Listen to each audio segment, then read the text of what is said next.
Ang direct veto po is tatanggalin natin yung mga exact programs and projects na nasa budget. Delete, as in mawawala na po siya. Even the amount, wala na rin po yan.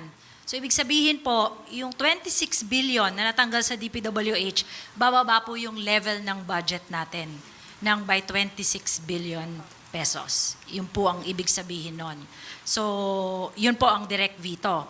Ang conditional implementation po is hindi po natin kaagad-agad maibibigay sa kanila yung mga pondo dahil kailangan maglabas pa po tayo ng guidelines at implementing rules bago natin mailabas yan ng mga implementing agencies. So, kailangan po nila yung gawin, like yung AKAP po, kailangan umupo po ang DSWD, DOLE at saka NEDA for the guidelines and whatever safeguards na mabuo po nila, bibigay po sa atin bago po natin ma-release yung pondo ng AKAP. Yun po ang conditional.